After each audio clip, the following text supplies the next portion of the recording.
Hi folks, welcome to the Prepared Homestead. This is Travis. Thank you all for stopping by to watch. Most of you probably know that by now. But there could always be some new person on here. It has been insanely busy for me today. I know I've been saying that every day, and every day it just seems to be getting busier and busier, but because, we're doing this big fundraiser event tomorrow and Friday, and usually, Tuesdays, Wednesdays, and Thursdays are typically fairly slow. I know I shouldn't say that, but it's already not that, so I'm not jinxing anything. But it's typically the slower part of the week for the fire department. So I don't get very many calls a lot of times, most of the time. So I figured, like yesterday and today, we're working on getting things ready. Tomorrow it starts. I'll be good.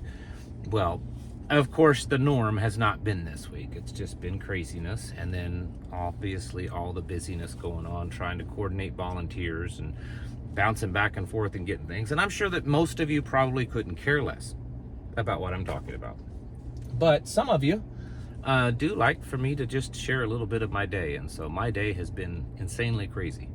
And I feel like I could just curl up and fall asleep right now. But anyways, meeting is this weekend. If you've come to our monthly meeting, it's this Sunday, same time, same place, so please show up.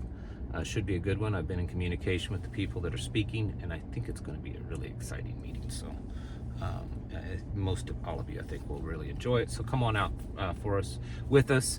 It's a potluck, family friendly. Meeting starts at 2. Doors will open around 11, so you can come early and just intermingle and chit chat and network and all that kind of stuff.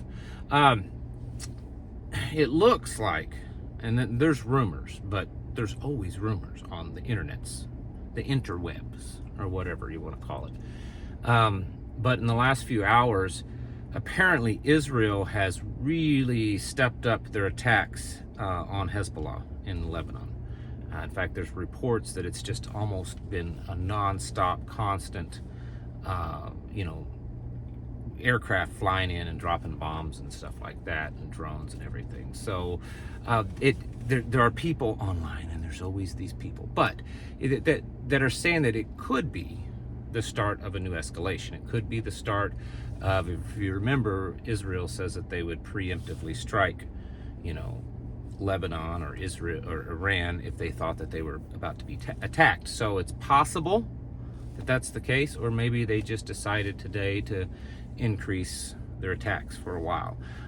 There's also rumors. Don't you love all these rumors? I don't know. They're probably a bunch of baloney, okay? Because we've heard all this kind of stuff in the past, so it's probably baloney. But I thought I would throw this out there to you because just in case, doesn't hurt to be a little on the ready side.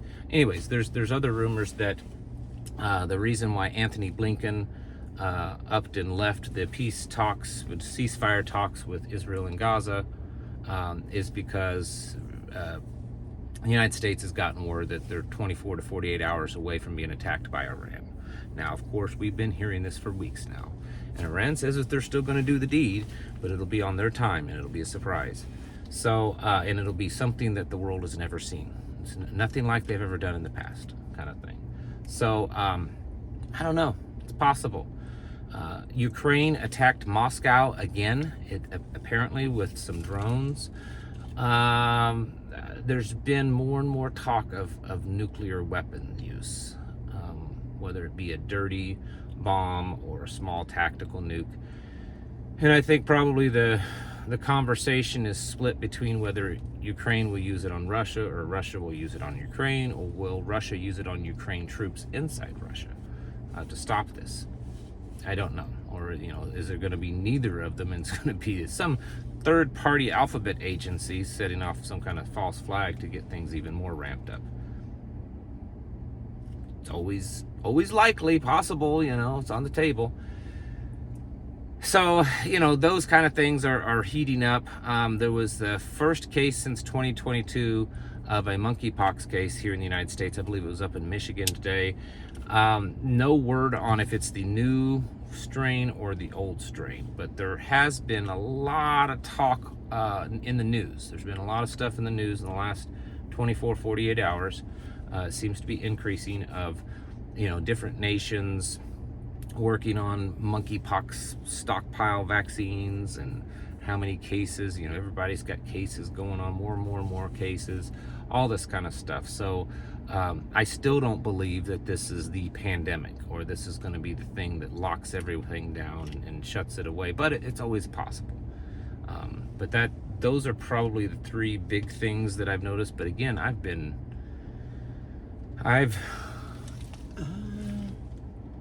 in a 15-mile radius of the place. That's where I've gone today. I've not gone any more than a 15-mile area. I've gone through a little over a quarter tank of gas in this vehicle, which is quite a bit because, no, that's a half a tank because I put gas in it. I forgot. So a half a tank of gas.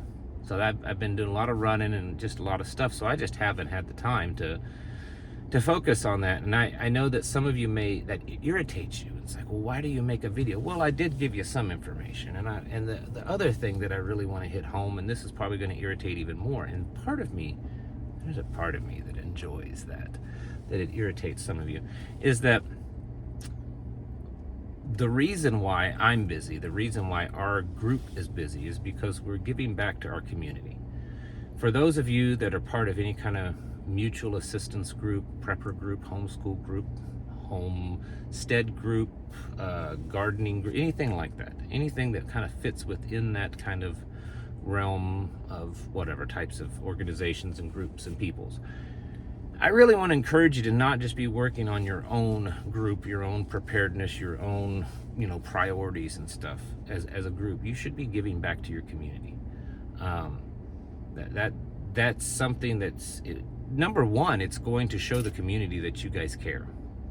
That's what's happened here, and it betters your community. If you're part of like a little homestead group or a homeschool group or some kind of farmers co-op or something like that, and maybe as a group you kind of help each other out and do things, you should really be giving back to your community. That's one of the things that I think has led to the demise of this nation, is that people stopped focusing on their local community, and they gave all their focus and their faith and trust and stuff in big government, and big government has failed. Okay, it has. It's failed, and it's failing at a rapid, miserable rate in virtually all areas. And the only reason why that affects you and I so greatly is because we gave up on putting our efforts in building our local communities and making them strong, making them kind of self-sufficient in a manner of speaking. And I'm not talking about communities that grow all their food and have all their water, but that's possible. It can happen, but that's what I'm talking about. I'm talking about self-sufficient in the aspect that the people that live in that community will pull together, lean on each other, help each other out as much as possible, and not look for outside help if at all possible. And if there is no outside help, they will figure it out on their own. That's how rural communities used to be. And then, like I said, everyone started, going to the cities and turning towards big government because that's where all the money was at and everything. And they gave up on the small communities. And I'm telling you, if you're part of an organization, whatever your focus is on that organization, expand that in just the sense that you give back to your community. If your local school needs some maintenance work on it, and you go there and volunteer. Your local fire department, churches, whatever it is, try to find the need. And that's what we have done around here. Is we discussed all the ideas that we would love to do, and then we said, but let's figure out where the needs are, because what we may want to do as a group may not actually be a need in the community. And so that's what we did. We started putting out feelers and figured out where some of the needs were, and some of these needs were things that we could fulfill. And so that's what we're doing. And so I know the world looks bad, because it is. I mean, that's not being negative, that's just being factual.